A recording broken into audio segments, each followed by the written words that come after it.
Today we are looking at the most valuable Marvel comics from the year 1987.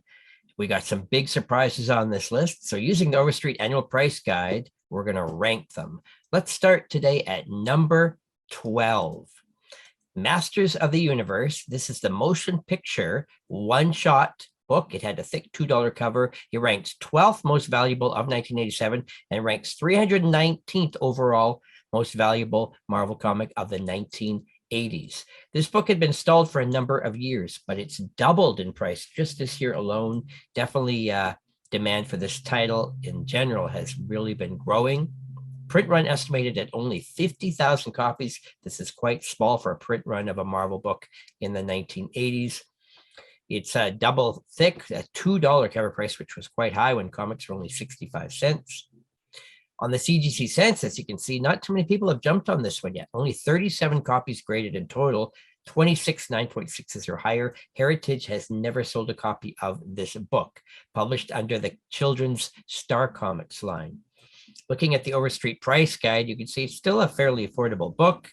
It's been stalled for years. This year, it has a little bump in all grades, from low to high grade raw. If you want to see what record-setting prices are doing with CGC copies, check out eBay ended sold auctions and also the gpanalysis.com website.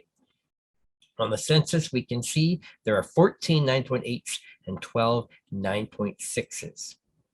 The number 11 comic of the year is also an interesting one, also making the list more due to rarity. It is Labyrinth number 3. This is the final issue of the 3-issue miniseries, which is the adaptation of this movie starring the rock singer David Bowie. This comic had a 75-cent cover price. Print run estimated it at only 53,000 copies. 142nd most valuable Marvel comic of the decade. Only 33 copies graded in total, and only 15 9.6s or better. Heritage has sold 1 copy of this book. Overstreet price guide, the book has been stalled for a number of years in all grades. On the census, there are only 9 9.8s and 6 9.6s. And now we're into the top 10. We get into the big books. Incredible Hulk 331 is in 10th place of the decade. It features the character Leader. It's the second Todd McFarlane art issue, which is one of the reasons it's high demand. And it's the first Peter David story, which was a big popular run, which begins with this issue. Print run estimated at 153,000 copies, which is not too high either. This was not a massive seller for Marvel at this time. But of course, McFarlane would help. And Peter David would also help boost the demand for this series. CGC has sold or graded 224 copies. There's 132 9.6s or higher. Heritage has sold 11. Bluish purple background cover. In Overstreet, no movement at all in low grades for quite a number of years. And just this year in high grades, it started to move up again. On the census, there are 78 9.8s. The number 9 comic of the year is Uncanny XMen 213, featuring Wolverine versus Sabretooth. And this book has always been a major key issue from this run. Psylocke joins the X-Men in this issue. The print run was very high at 430,000 copies, making this possibly Marvel's best-selling title in 1987. Lots of copies graded on this key book, almost 2,000 copies graded and almost 1,000 9.6s or better. Heritage has sold 39 copies of this classic battle cover. Overstreet price guide, no movement at all in lower grades, but the higher grades raw keep sneaking up year by year. There are 459 9.8s. And there was a reprint of this issue released in 2004, which came with a Wolverine action figure. Next on our list, in number 8 place, another major important book. This was a huge event when it came out. It is Amazing Spider-Man Annual, number 21. It is the wedding of Peter Parker and Mary Jane Watson with a John Romita Sr. cover. Print run estimated at 320,000 copies per cover. Something Marvel had not really done before was they printed a completely different cover for the direct edition and the newsstand edition, but they had the same cover price of $1.25. So combined, that is a print run of 640,000 copies. They knew everyone was going to want this. Lots of speculators ordered this book. In low grades and Overstreet, no change in price in the last few years. Again, higher grades raw have been sneaking up. This book is starting to grow in demand as it's starting to get old. There are 613 9.8s of this book in total, but the CGC does not separate the two covers at this point. Number 7, Incredible Hulk 330. This is the issue that comes right before the one we featured a moment ago. This is the issue where Todd McFarlane becomes the series artist, issue by issue. So this is a key McFarlane cover, starting his run on Incredible Hulk. It's also the death of General Ross. Doc Samson appears in this issue, which had a print run of 153,000 copies. 538 copies graded by CGC in total, with 338 of them ranking 9.6 or higher. Heritage has sold 29 copies. In Overstreet, you can see the book has been stalled in low grades for a long time, and only this year has the higher grades started to bump back up again. Again, possibly due to age and more interest in McFarlane as Spawn celebrates its 30th anniversary coming up. There are 178 9.8s of this book. Next on the list is a major key book. It was a key from the day it came out. It is Punisher #1. And most importantly, this is the ongoing series #1. This was the first time the Punisher had his own monthly series running eternally. Klaus Janson cover and art. Print run of this book was 620,000 copies, possibly making this the biggest comic of the year ordered by stores. Ranks 94th biggest of the decade, #4 of the year, or #6 now. Nice, lively colors on this cover. Lots of people want this, as you can see by the CGC census. Almost 3,000 copies graded, with 1,700 9.6s or higher. Heritage has sold 41 already.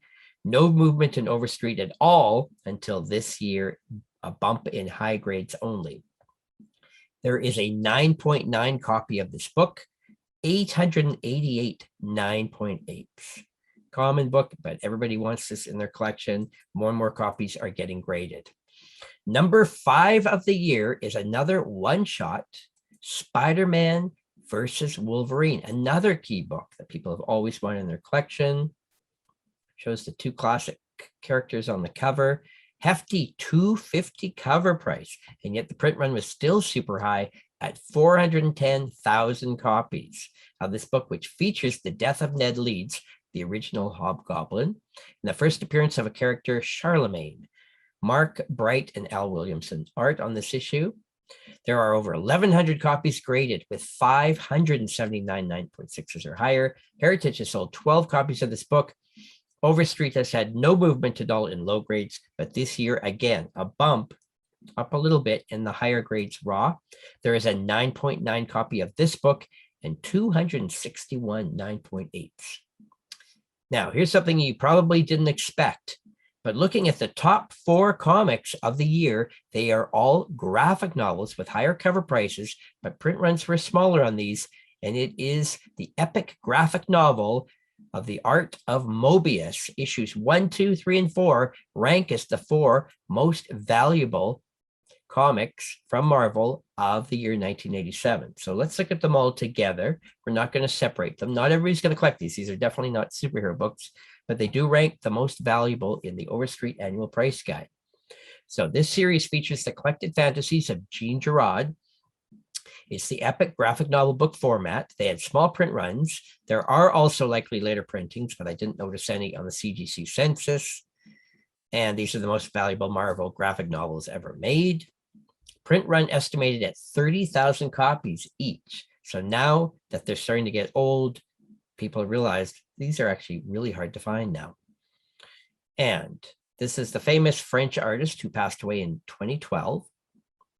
Print runs might vary a little bit, but what's interesting is looking at the Overstreet price guide, we can compare the books and see that they all have different price values. So this may be due to print runs. So right now, issue number 3 of Moebius is the #1 most valuable Marvel comic of 1987, has the highest price tag. Now, either there's higher demand for this issue, but my thought is it probably has the lowest print run. I don't have exact print run numbers for these issues. So if you compare them all here, you'll see that they're all quite expensive. But number 3 is the kingpin for value and rarity. Looking at the CGC census, of course, it's not that common to get graphic novels graded. So you'll see there's very few. They have been graded, but we're talking 2 to 4 copies of each total in 9.8 and no other copies graded at all. So on the census, these are extremely rare. Now, let's compare all the books that we featured today on the CGC census and see if we can kind of compare rarities. So by far, the most common graded book is Punisher #1, 2,800 copies. And then Uncanny XMen 213 has almost 2,000. If we look at the other end, the rare books, of course, we have the Moebius graphic novels with almost no copies graded. We have the Masters of the Universe one-shot at 37 and the Labyrinth #3 at 33. If we look at which books have the most copies graded at the high end, we mentioned that SpiderMan versus Wolverine 1 and Punisher 1 both have a 9.9 copy. Beyond that, they, of course, all have 9.8s. And it is, again, Punisher 1 that has the most 9.8s and the most 9.6s, of course. It's way ahead on the census in all conditions.